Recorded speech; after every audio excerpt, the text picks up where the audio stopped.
It's No Shave Movember. For who? Like, that's what guys do. For what? I don't know. Exactly. So why would you do something if you don't even know why you're doing it? Because you just do. That's ridiculous. You just let it keep going. That's dumb.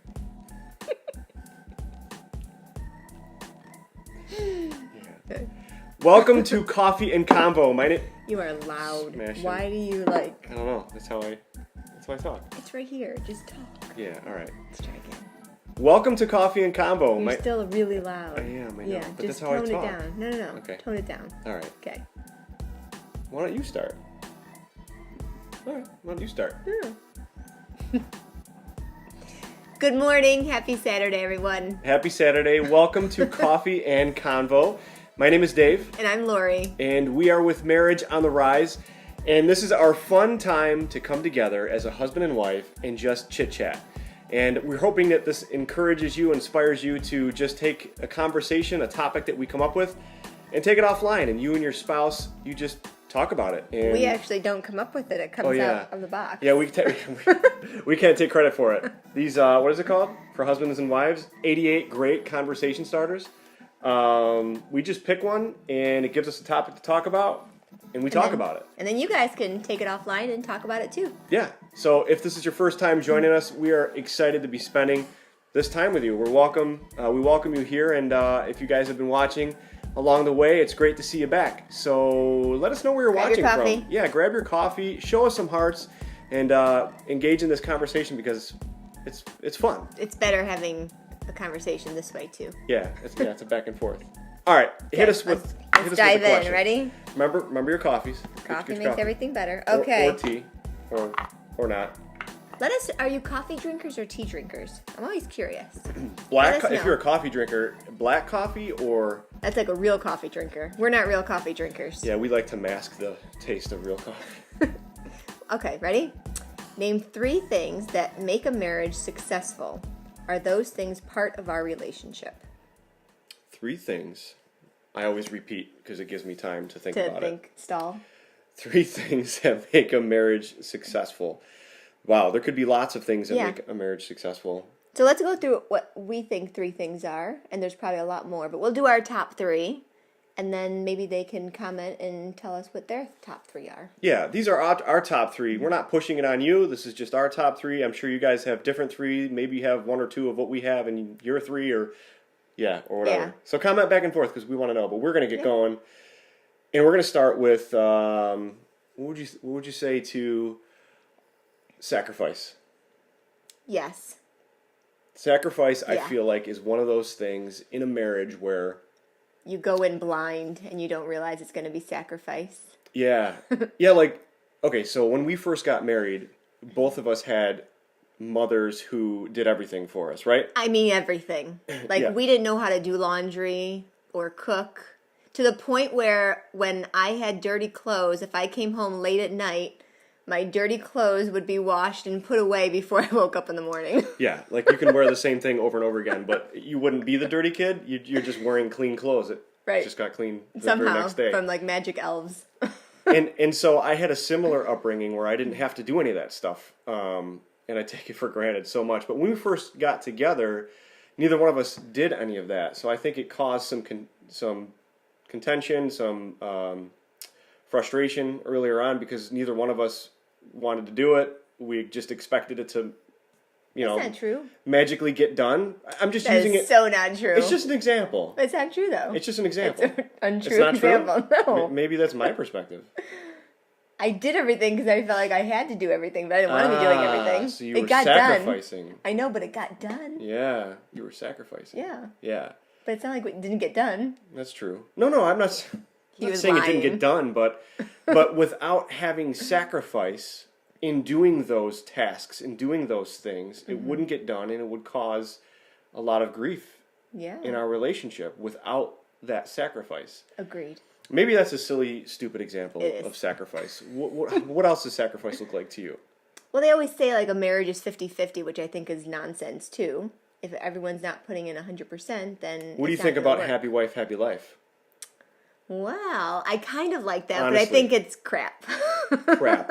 You heard it straight from the woman's mouth, from the wife's mouth. head. We're getting off on a tangent here, but maybe that's we'll go down this society. rabbit hole. What? Yeah. Society just thinks like, oh, keep the woman happy and everything will be fine. To the expense of everything else. Right. It's not right. Yeah. We're not in the business of But I making kind of like it because then I'm always taken care of. But, yeah. but it's not right. So, okay, so back to, Okay. This is just our opinionated session, so we apologize for that. We're not pushing this on you. We have some friends in our lives who really acted as mentors to us, and Randy and Elizabeth. And what we love about how they try to outdo one another is in the form of serving each other and sacrificing towards one another.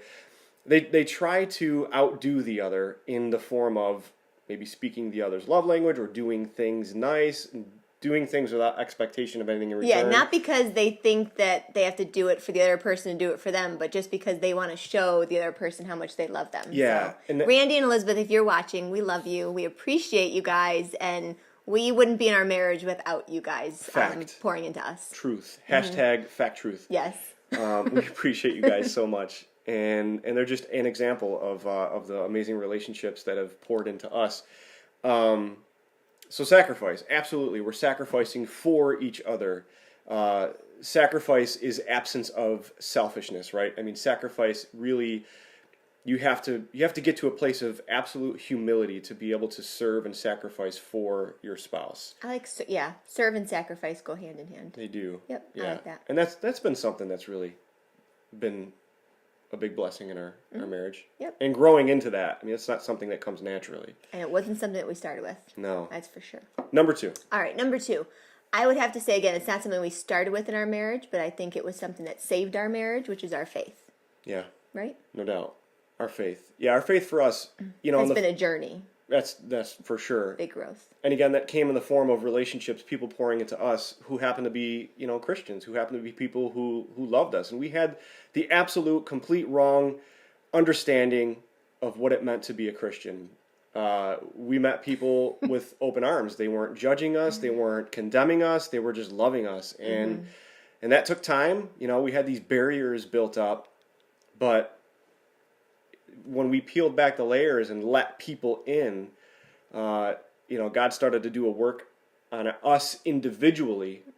In different timing. And continues to, which has been the single most transformative. Wow. Yes.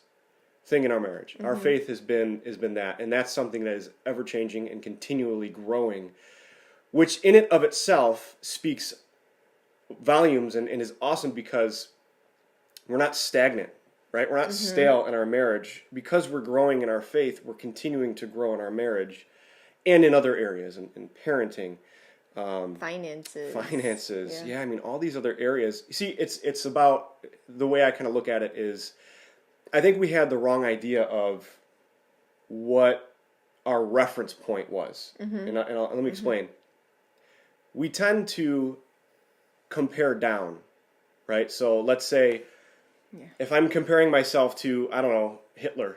He was a pretty bad dude. He did a lot of bad things. Well, I'm not that bad, so I'm better. Yeah. Right? I'm good. I'm better. But there's a whole other perspective, a whole another shift in comparing down versus up, right? Or even around. Like, you can compare even just to other people, and a lot of times we're doing that on social media, but yeah, we do. What's to the people's reference highlight point? reels. Yeah. And I'm not suggesting that comparing is a good thing. No. It's really not, but we do that anyways. We're always comparing. And I say all that to say our model for marriage was skewed. Our model for marriage, in our understanding of it now, wasn't biblical. It was happy wife, happy life. It was happy wife, happy life, which is not biblical. Right. It was self-seeking and self-serving and not selfless. And it also made me, like, from my perspective, almost like put so much pressure on you to be everything I needed you to be, but that you could, not in a bad way. No, there's things but that that I you can't couldn't fulfill. be for me. Yeah. Yeah. Yeah. That's true. Yeah. Yeah. Yeah. That would be number 1, I would say. That would be number 1, yeah. Is our faith. So number 3. Number 3 would be, I would say, communication. Without a doubt. Communication. Without a doubt. Communication has been an area in our marriage that has continued to grow, much like everything else, with intention. Because it was broken, bad. Definitely broken. Like you don't offer up information that freely. I'm not a talker, I'm a thinker. Yeah. Completely in my head. Which is a struggle, and I'm a fixer, and I have this this curse to be able to know when things are wrong with her. I guess. What does that mean? Well, it's like it's good, but it's bad at the same time because it. Well, I don't know. I guess I'm in tune. Maybe it's like maybe emotional intelligence. I don't know what it is, but maybe I'm elevating myself a little higher than I need to be. But I just know when something's off with you. I just know. I get quiet. Yeah, because you get quiet, which is crazy because she's quiet anyway. So when she's super quiet, something's really wrong. So then I want to get in and I want to dive in and I want to find out what's wrong. What did I do? And a lot of times it's not even something I did. It's just she's having a moment. I gotta think. I gotta think through things. Yes, you gotta think through things. But like that communication. So in a practical sense, communication in our relationship in the form of like finances. I mean, that was always a point of contention. That was always something that we avoided, or it just caused issue. Like, so we took Dave Ramsey's Financial Peace University. Actually, Laurie took it the first time before. By herself because I wanted nothing to do with it. Like I've got to get points for like most improved, right? I told you that last week. Yeah, you were teachable and growth and that's. Oh yeah, we were gonna do a video on that, being teachable. Oh yeah, maybe next time. Okay. So when it finally came around to me being ready to take Financial Peace University, like now we were on the same page. Now I was ready to listen. We were ready to communicate, and that really helped our relationship in a big way. And we got on the same page, and we decided a plan forward about knocking off our debt and reestablishing our values and all these things. And it really came from communication. Or even like the love languages, like knowing how we each communicate love. Yeah. That was helpful. Yeah, right. And communication is not just how was your talking, day? Day was fine. Right. Yeah, exactly. It's like not even just talking. There's so many different forms of communications and way to communicate, and especially communicating love. And we talk about the 5 love languages often because it's huge. It's a game changer. Yeah. Like it's really a game changer. Knowing how she receives love and speaking it that way, and vice versa. And we don't speak the same language. No, not at all. Not even close. Yeah, like I'm physical touch, and I'll melt when she like rubs my hair or something. And quality time, and I like to be alone. Yeah. Like that, that melts me, and she's not that way in return. So, so we had to learn that. We had to learn how we communicate love, among so many other things. So, to recap, and what we think, the 3 most important things that brought success in our marriage and continue to grow in our sacrifice or serving. Both, right? Yep. Our faith, obviously, important to us, and communication. Those are 3 big things. So we're excited to know what 3 things have been very impactful in your marriage. So let's keep this conversation going. Let us know below in some comments. We hope this encourages some conversation in your marriage, in your relationship. And we'll see you back here on Saturday. Yeah. But comment below. We can't wait to have the discussion offline with you guys. That's right. We love you guys. We're praying for your marriage. And we hope you have a great, great, great day. We'll talk to you soon. See ya. Bye.